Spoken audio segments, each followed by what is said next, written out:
All right, everybody, welcome to the channel. Let's see what we got today. Taking a woman to dinner for the first date is crazy work in 2025. And at this point, ladies, you're telling the men that they can't take you on coffee dates and they also can't take you on dinner dates. What do you want them to do? Go grocery shopping with you? That was a really short intro there before Emily came sliding in. I think that's just gonna be my deal. I like commenting on what other people have commented on. And it's like an infinite regress of comments. But I like to hear what other people are saying and then kind of join the conversation. So that's what I think I'm gonna do with the channel. You guys let me know what you think in the comments, but let's continue to see what Emily's got to say. Want him to bring you along when he's going on his hunting trip with the boys? What do you want? I'm sorry, I did cut her off. What she ends up saying is that women are not acclimated enough, that like it's too much of a shock to be thrown into a dinner date. Like it's too overwhelming, it's too much. I'm sorry, what do you think it feels like to men? Like they're the ones that have all. It's like, is nothing right? Can you do anything right? Like, there's a problem with going out to dinner. Yeah, that's a problem for some people, going out to dinner. What are you supposed to do? Coffee is not monetarily verbose enough. Then dinner is no good. It's too much. It's too difficult. What's it gonna be? All the pressure on them to do all of the right things and plan the date, pay for the date, whether it's dinner or coffee. Dating is uncomfortable. You are sitting across from a stranger trying to get to know them. It's awkward. But I think that the people that do it best is that they don't care about these little things. They're not going to nitpick exactly what kind of date you pick for the first date. What they care about more is getting to know you as a person. We're like overthinking just every aspect of dating. It's just like overthinking. This person in the beginning, she's doing her best to disqualify. Like, disqualifying is the new art form. It's not dating. It's like, how can I disqualify this guy? And ladies, let me know in the comments, is it the same? You know, do you find men are trying to disqualify you? I don't think so, but you let me know. I mean, it's like it's the Olympics of disqualification. How can, before this race even starts, how can I, cancel this man out? He's not this, he's not that. He's taking me out to dinner. I have a problem with that. Because men know if that woman is so nitpicky on the exact date that he picks, that if what he chooses to offer up as a first date actually keeps that woman from wanting to continue to get to know him, yeah, I don't think that's a loss. Yeah, she's judging the crud out of you. And, hats off to the ladies who aren't doing this and just trying to go out and have fun. But gosh, let me give you some background on me. College and stuff, dated, had a lot of fun, went out with different women. It was great. And then a few years after college, I got in a serious relationship and lived with someone for 10 years. And then I had a little in-between time. And then I had another 10-year relationship. And that took me up to like 6 years ago. And then when that ended, and I moved here I'm in Florida now. I moved here to Florida. I was like, all right, I'm going to start dating. And everything had completely changed. I was generally a kind of confident guy. And I, go ask someone out, hey, would you like to go out? You seem really interesting. How about we meet for a drink or coffee or something? And in the old days, in the 80s or 90s, she would go, yeah, I'd like to go out. That'd be nice. And she'd smile at you and you're like, how about we meet 8 o'clock here? Okay. And that was it. God bless you, 80s.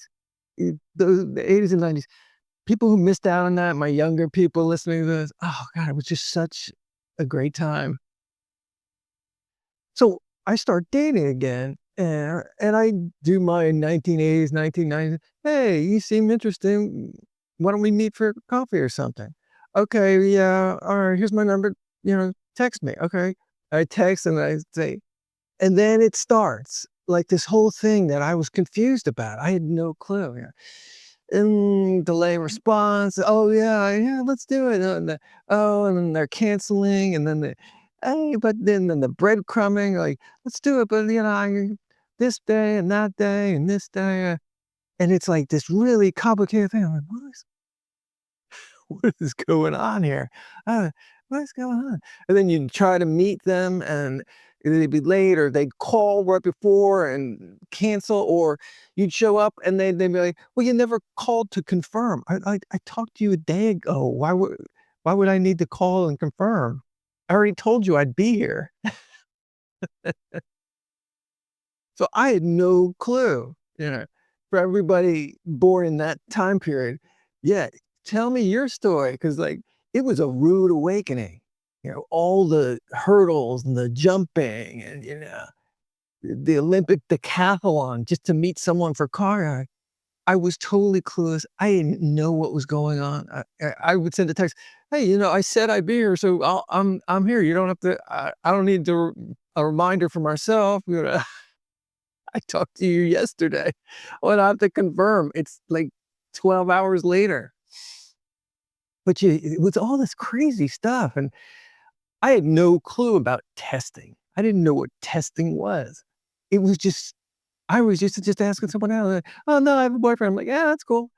And then be like, oh, but my friend Susie, she's single. She might want to go out with you. I was like, all right, I'll meet her.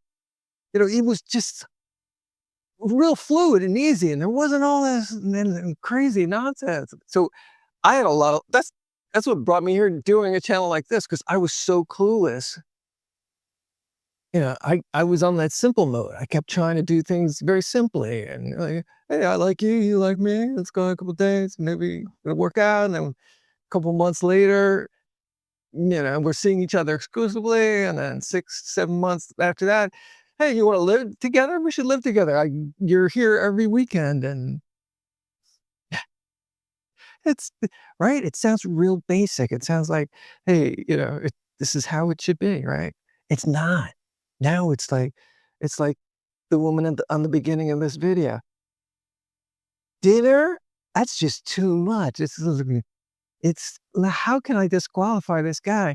How can I, make this a miserable thing and uncomfortable? And he's got to think all kinds of stuff, and you're jousting and you're trying to position and you're confirming and trying to send your text at the right time. Texting really destroyed everything. It's really the woman's zone. I'm a grown up. I had past notes like I'm in third grade. How many people feel like that? And then you read into the text, you're gonna get disqualified. How can you say that he didn't say enough? He said too much. He replied too soon. He replied too late. Just all kinds of disqualifying and judging going on, and it's epic and it's constant. Dude, I was clueless. I walked into this world. I'm like, what is going on here? Does anyone want to actually just meet? It is exhausting. So I ended up starting a channel a couple of years ago because I took a deep dive and started to learn what was going on. And I was like, wow, men are just going to get chewed up and spit out. And all the really quality girls and nice girls, they're gonna lose too because of what's going on. Because someone like, I think that's a win. Taking a woman to dinner for the first date is crazy work in 2025. she didn't really say anything bad. She just said it's crazy work. She didn't really, but Emily, I guess, saw the whole video. But I was like, the 80s, the 90s, wow. I had a great time, and I was like, well, I'm having this great time. I'm like, this is a great time. But now I'm like, oh my God, that's a whole other world of wonderfulness there. And I'm sorry for people in their 20s and 30s who didn't get to experience that, because stay with the channel. We're going to give you some advice to help you weed your way through this. But oh my gosh. All right, let's hit the next one here. Dude, he sent me flowers. It was so sweet. Did you give him my address? Dude, he sent me fucking flowers. I have no idea how the fuck he got my address. Now he drove an hour away just to spend 15 minutes with me on my break and bought me a Starbucks. So cute. He drove an hour away from where he lives. Had to give me a Starbucks and to spend 15 minutes with me on my break. I couldn't even drink. This girl, she's really funny. And it's true. It's like, if you're handsome, oh, it was so romantic. If she doesn't think you're handsome, this creepy guy. What a weirdo. Yes, yeah. Got me a coffee. She's good. Let's watch the rest. I was scared that he fucking. I think that we can safely add this one to the list of many, many, many, many reasons why men are just sick of dating. Because, first of all, most women are unwilling to admit that this is a reality of the situation. But secondly, even for those of you that are willing to admit that it's a reality, you will still defend yourself for feeling the ick. Like you are still the victim and it's not him. We used to say, like, guys are more visual, women are more emotional. No. No, women are just as visual. And, I grew up at a time where, like, men were, studs and they slept with, a number of women and that was just acceptable. And women weren't like that. No. It was a bunch of movie crud, I learned it's like, no, it's not like that. And very sorry, ladies who aren't like that, but it's crazy. It's a level of promiscuity that, yeah, it's high body count city. And trying to weave your way through that, it's difficult. But I challenge that because how many ridiculous things do we see listed as causing women icks? I just think that it's justification for not being attracted to that person. And that's okay. You do not have to be attracted to every single person. That doesn't make sense. But what you do have a responsibility to is to communicate that to the person that is interested in you. So if you're not feeling the same way, tell him so that you're not then shaming him for being creepy or doing the wrong thing. Yeah, if I'm not interested, I have a boyfriend, or you seem all right, but I'm not pursuing a relationship at this time. Thank you, though. And trust me, the women who are listening to me are like, I tried that, and this guy was a jerk and creepy. Yeah, is everyone going to be perfect? No, but as I tell the men too, don't change completely because you bump into one person who is like that. It doesn't mean everybody's like that. Should you watch out for yourself and be careful? Of course. But there's just a general politeness and general respect for other people that's kind of just gone out the window, right? I don't think you're handsome, so get away from me, you creep. This is a really I think this is a funny video. And the woman who stars in it, she did a great job. She's a good actress. All right, we got one more here. Let's see what this guy's got to say. Vogue just posted an article saying having a boyfriend is embarrassing. I think for men, this is a wake-up call. To the smart, independent woman, good salary, nice place, we provide no benefit. We are no longer the priority. In fact, we're probably a No, that's true.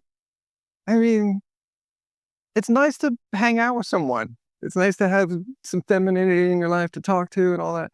Yeah, they make their own money and there's a police force and, they have their own way to protect themselves and it's a safer world for the most part. So there isn't that same need, no doubt, but it's been that way for a long, long time. That's nothing new. burden to them.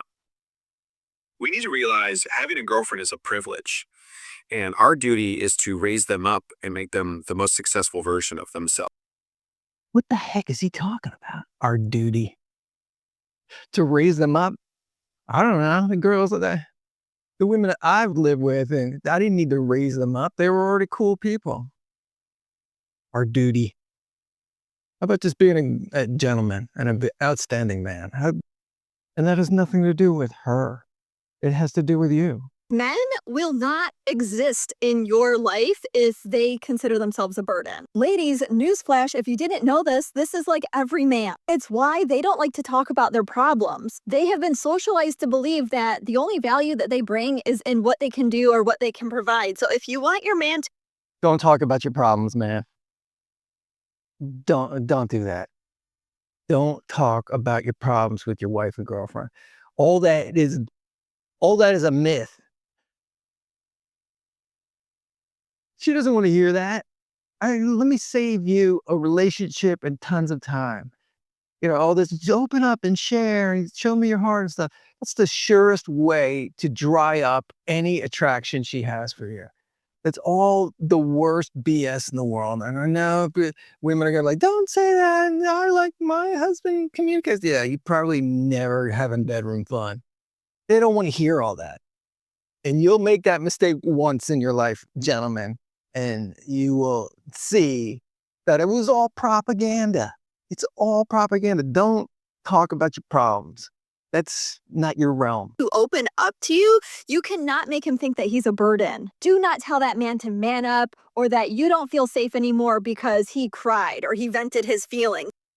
OMG. Do not cry to your girlfriend or wife. Really? If you got a problem and you got some serious stuff going on, you're really depressed, yeah, get some professional help. But generally, you got to get some friends. Get male friends. Find people who aren't obsessed with TikTok and scrolling through their phone. There's got to be a couple out there. You go play hoops. Go do something with men. Go fishing. Get active. Join a jogging group. Talk to other men. Don't share your feelings with women. Don't cry to them. You've become one of her girlfriends. People are going to chew me up for this, but you'll find out yourself the moment you do that. Do you want to be a doormat? Because she will change her view of you completely. If you start crying and open up your feelings, and you've just lost the polarity that's in a relationship. I'm going to get chewed up for this, but there needs to be a difference between us. There needs to be a polarity for there to be attraction. If you're crying and sharing your feelings, you're one of her girlfriends now, and she's going to start looking for someone else. It's a million years of DNA that are going on here. If you're crying and sharing your feelings and curling up on the couch with her with a glass of wine, oh, I had a tough day at work. Seriously? That's no polarity. You gotta be up here. There has to be a difference that creates in between these two hands. That's where the attraction lives. That's where the attraction lives. You become her, you become feminine, you become one of her girlfriends. That relationship's over, bro. That's over. And you can have a problem with what I'm saying. I don't care. It's the truth. I'm not here to coddle you, in your feelings. I'm here to lay down the truth and have some fun. To you. That man may open up once, but if it backfires, that man will sacrifice his own well-being before becoming a burden to someone again. Yeah, don't do that. It is one message I got, don't do that. And for those who think I'm wrong, go ahead and do that. See what happens. Kiss that relationship that you trust and value. You can kiss that goodbye.